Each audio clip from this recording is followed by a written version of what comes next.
everyone, and welcome to Two-Player Quest, where I help you on your quest to find the best two-player board games for you.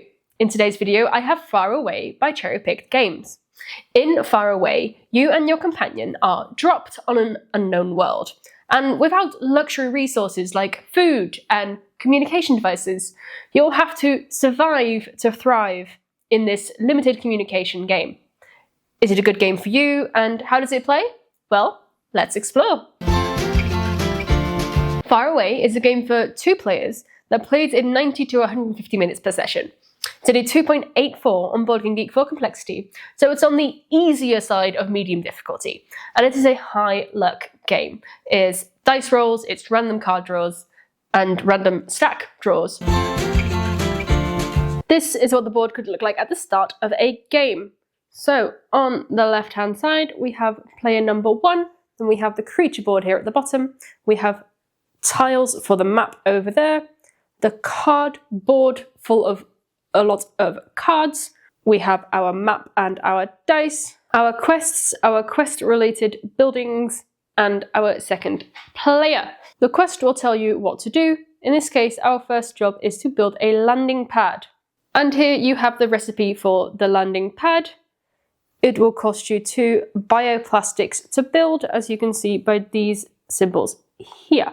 Looking at our current board, you can see we have a den with a creature. 2 other creatures here are 2 character tokens, the crash site with its special action, and a grotto and some resources. Now these are mineral deposits, but we need bioplastics to be able to fulfill our first mission. So we need to look into getting bioplastics. But first we will look into our character sheet. So you can see we have loneliness and hunger.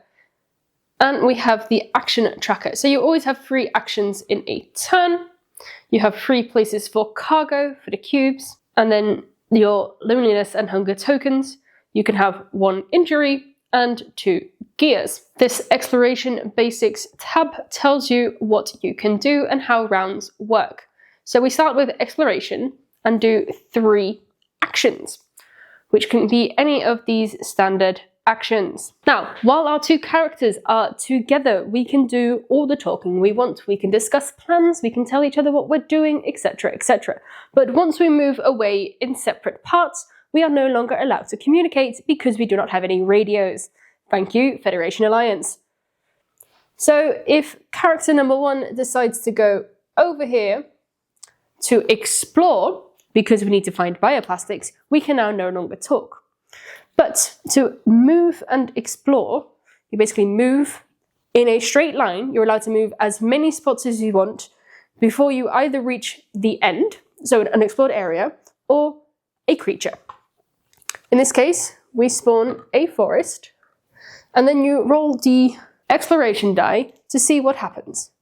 Here, a resource is thrown, so we would place a resource on this forest, which in place of forests is food, or plants specifically.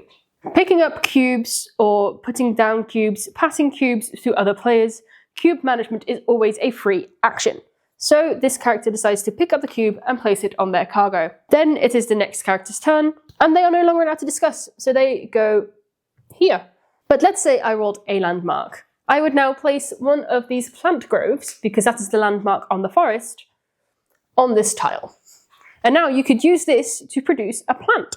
So you'd use 1 action to produce a plant, which can be used as food. Now, we need to find these bioplastics somewhere. So for now, you need to continue exploring. This character chooses to explore here. And look, this is one of the places where you might find bioplastics. But what is being rolled? An anomaly. So we were to place an anomaly here. We find some ruins.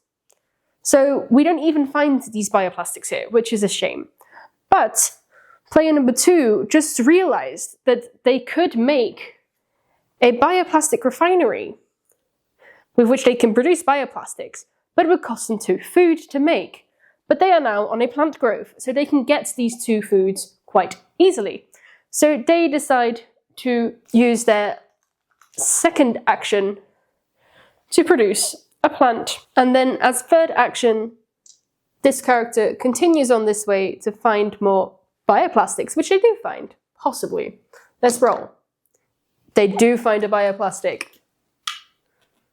So they pick that up and add it to their cargo. But player number 2 still decides to build another plant and add it to their cargo. Then it is time for the drones, which I will not explain as that is not even used in every game. Please read these rules. Then you have the creatures. They have a move and they have an action. The current creatures on our board, you have the slugworms, as I call them, and you have the vegetarian hippo. Anyway, you can see here that these are meat eaters, but their range is 3, and they swarm over larger prey, drawn to fresh carcasses, particularly those in a variety of available meat. Now, there are no carcasses, and the only thing they could swarm at this point is this big monster. But there's only one of them, and one is not going to swarm something that it cannot kill. So it stays in its den. This other one likes to eat plants. Now, there are no plants on the board at this point in time. It is passive, so it just basically stays here because it has nothing else to do. Then it's time to spawn new creatures. Both players roll the die. They both roll wandering creatures, as you can see here. One of them specifically on number 3. So we'd spawn a new type of wandering creature, the Praetor-Vaca, and then we can choose where the second one goes. Now, the Praetor-Vaca are very simple creatures and very nice to have on your board as they like to stay together. So we decide to place 2 Praetor-Vaca. You always place the creatures in an hex adjacent to your characters. So in that case, this would be where we would place them. Then we advance the time. So we gain 1 loneliness and 1 hunger.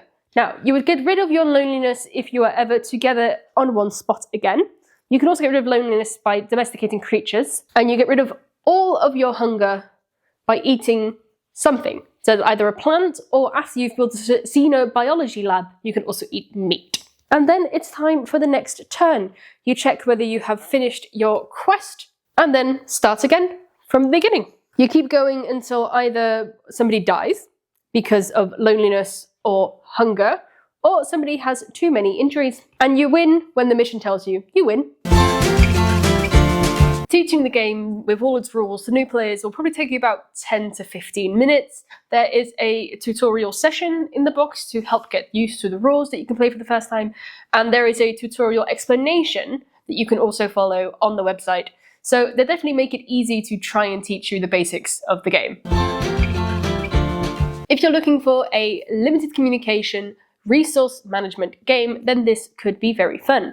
It's the kind of game that you can add your own little flair to, as the creatures don't have hard rules. So you just roleplay them based on their characteristics. So you can add your own little flair of, oh, well, these creatures love to go here and want to do this because of X, Y, Z.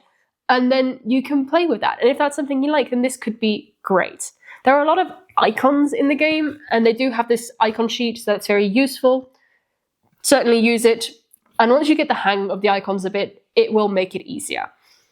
But it is also the kind of game that you can lose quite quickly by no fault of your own.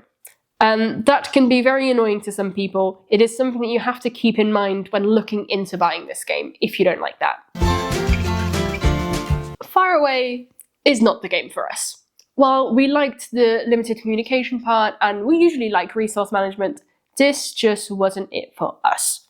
We ended our sessions thinking to ourselves, well, it wasn't bad, but we didn't have fun. And we both felt this way. So that definitely means that this just isn't our game. The creatures, for us, it was an intriguing concept at the start, but we've definitely noticed that we want a bit more hard set rules in what they do, because we feel that the creatures did not really add to our game whatsoever. But that's partially possibly because of the amount of creatures that we drew, what was spawned. We don't know whether we were doing things right, and the information, because it is supposed to be roleplay, is not there. And we just felt very uncertain about what we were doing was correct, how it's supposed to be, and what to do. So the rules were not there. And that is a theme that kept coming back. While the rules were fun to read, they definitely wrote them in a very funny way. We felt that at most times they were very hard to reference, partially felt incomplete for many cases that aren't even edge cases. So we had to improvise a lot to what we thought would make sense. That's not necessarily something that we look for in a game. We want to know the rules so we know we're doing it correctly. In general, just wasn't the game for us. Neither of us would say, if this was in our cupboard, would say, oh, let's grab that game. We would rather grab something else and spend our time with a different game. That doesn't mean it's a bad game, it just means that it's not the game for us. So for us, this is going to go on our to sell pile, and we hope somebody else is going to have some enjoyment out of it. It's just not going to be us. And that brings us to the end of the video. Thank you so much for watching our review of Far Away. If you want to see another one of my reviews, you can click up here. If you have any comments, feedback, or suggestions, feel free to put them down below. And I look forward to seeing you next time on 2 Player Quest.